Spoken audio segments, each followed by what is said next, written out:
Just so wrong. Verklempt, sorry. Where was I? England. No, I'm here. I'm here.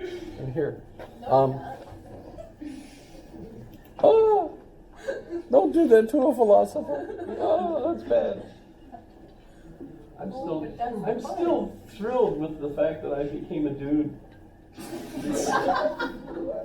And I'm wondering, because it also occurred to me, I heard someone else say something, dude, and it occurred to me, wait a minute, they weren't calling that person a dude, they were using that as an expression, meaning like, what? Dude. But dude? That's dude. Okay.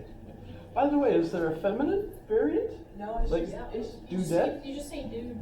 There is dudette, but dudette is not a widely accepted term. It's a little I just use the word dude. It's just dude. Okay. You're a dude. Oh, dude. That sounds like a song, I bet. Yeah. I can't get What Was I Made For out of my head, though. That's the song that's driving me crazy. The Big Lebowski? Yeah, there's a guy that's known as the Dude.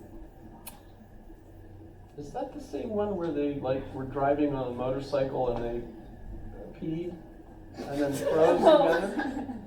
No, that's there was a motorcycle scene, but Dumb and Dumber. The different movie.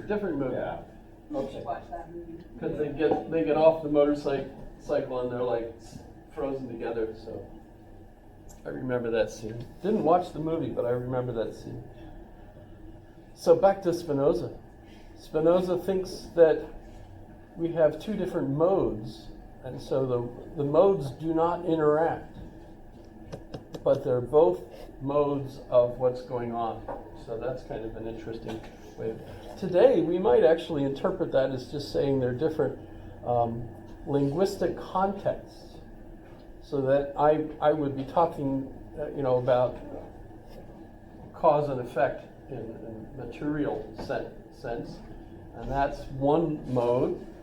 And then to talk about, but why did you kill, the guy in the car? Well, he had shot my friend the day before, and so I, knew he was coming after me, so I shot him first, self-defense. That all mental expose would be a different mode, different context. And so we wouldn't necessarily think of that as a scientific argument. But we also get an interesting ethical aspect to all of this, which is really going to be significant for us in a very direct way. And that's, Spinoza argues that since all is God, all of nature is God, all is God, means you're part of God. Everybody is all part of God, even your enemies, by the way, which means that you ought to respect them instead of disrespect them and burn them at the stake and all those kinds of things, because after all, they're part of God too. So you're disrespecting not only them, but you're disrespecting God, right?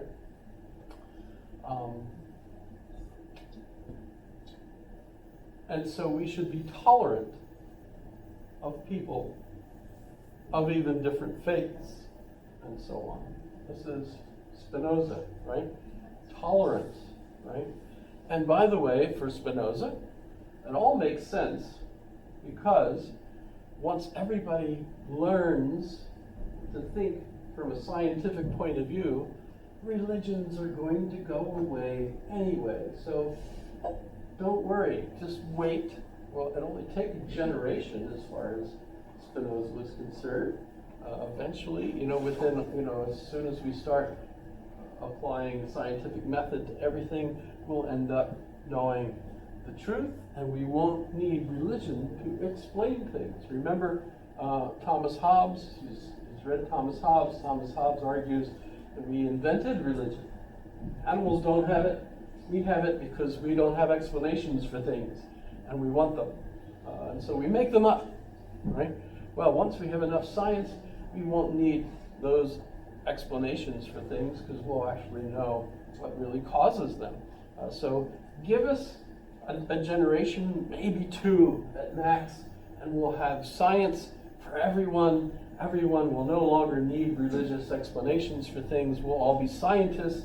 We'll all be in the one tribe. There won't be tribes believing different things. So toleration, and educate. Modern education, enlightenment, right? Will save the day. Well, when we get to John Locke, what a terrible page this is. Why is that the case? There we go. I had it up too big. Notice John Locke is born the same year that Spinoza is. Although Spinoza was born in November, and August comes before November, and so Locke is actually older by a couple months, right? And he lives longer. Spinoza is another one of those individuals that died really young, and everybody's convinced that the reason he died was because his trade was a lens grinder, making glasses and lenses. That's why in that little video they showed him playing around with the lenses and stuff.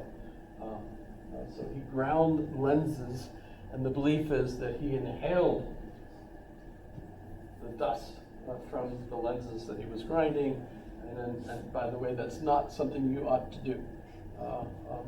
Worries me when I was freshly out of college, the first summer before I went to graduate school, I worked for Monzi Products in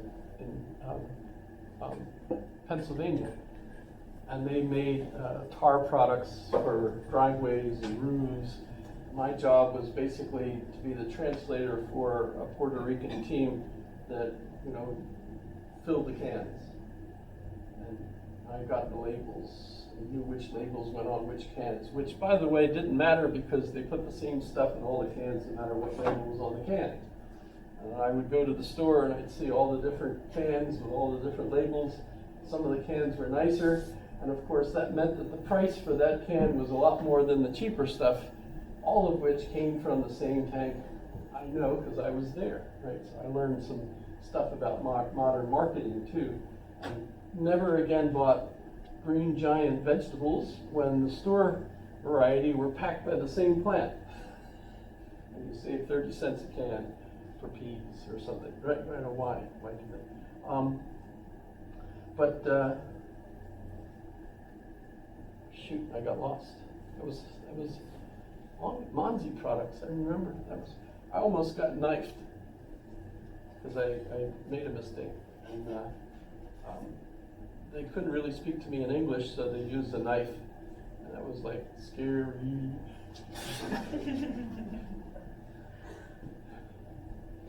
However, it was worth it though. They paid me $4.50 an hour. It's good money back then. So, shoot, where was I going with that? I don't know how I got You there. talked about glasses and then. Oh yes, Stone and Hale Glass, because he died young, and that's a shame. He died 2 weeks, I believe, before Locke got to Amsterdam or the Netherlands. Locke ended up fleeing himself from England. It was, an advantage having France just so close, because you could get away. But he went to the Netherlands. And by the way, the Netherlands was a locale where Descartes went to live. Spinoza's family went there.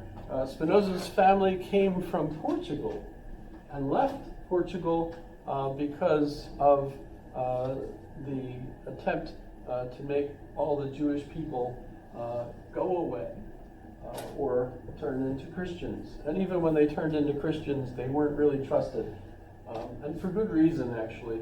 But so in any case, the Jewish families from Portugal that could afford it fled, and they went to Amsterdam. And the reason Amsterdam was such a choice locale for people who were Jewish or perhaps liable to be in trouble with the church was that the Netherlands were in between Catholic France and Protestant Germany, northern Germany. And as a result, the Netherlands, which were good businessmen, tried to be friends with both sides. So it was very liberal. And so they let you live there even if you were Jewish, as long as you, of course, followed certain rules, etc.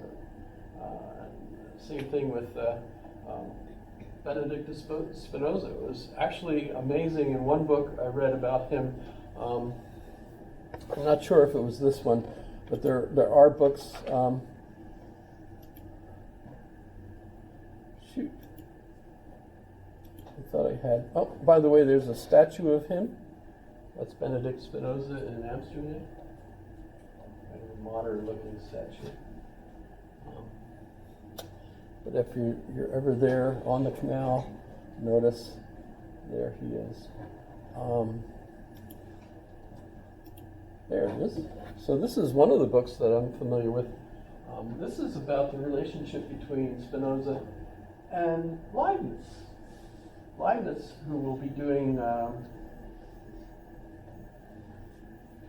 Locke next, and Berkeley, and then Leibniz.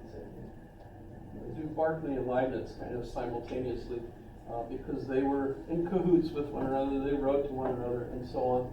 I should also mention Sir Isaac Newton while we're talking about Leibniz. But Leibniz is a young man, and he travels to England, and in his travels to England, he's trying to meet people, but also he was accepted into the Royal Society. At the time, Sir Isaac Newton was the head of the Royal Society, and they were good friends initially, although that's kind of hard when both of them have Asperger's or something like that. Does that make sense? Because it's pretty clear both of them were geniuses, but at the same time not really socially adept. So I don't know how well the two of them got together. Would have been interesting. But Leibniz had traveled to England, tried to visit Thomas Hobbes. Hobbes, I think I mentioned, didn't open his mail, didn't know Leibniz was coming, and never actually made the invitation to stop by to see him. He was pretty old by then, late 80s, I guess. So he never got to see Thomas Hobbes. But on the way back, he did stop and spend 2 weeks with Spinoza. 2 weeks, and they discussed his ethics. And it was after that that Leibniz was in trouble, because Leibniz was persuaded by Spinoza to think of God in the way that Spinoza did, and yet at the same time tried to remain orthodox, although Leibniz, as we'll see, tried to unify the Catholic Church and the Protestant churches. He wanted to try to merge them back together again, and of course failed to do that. But had lots of interesting aspirations, as we'll see. But he spent 2 weeks with Spinoza, and this book is about that 2-week experience. The courtier is Leibniz, and Spinoza is the herald in the book. But at one point, Spinoza's followers, because he had followers, one of them was actually burned at the stake in front of Spinoza. And he knew Spinoza was there. So they were like showing him, see, this is what happens to your followers who believe what you say. And it's kind of interesting that they didn't do the same thing to Spinoza for whatever reason. I guess they were trying to make their point.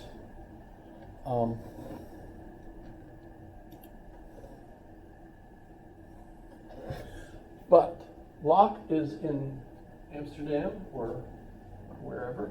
He's there, by the way, to join with William and Mary, who are going to shortly be invited to come and replace James, Because King James was a Catholic and was trying to reimpose Catholicism on England, and the British weren't going to have it. And so they looked around in their family tree and they found William of Orange, who was a relative, and so therefore next in line for being a king of England.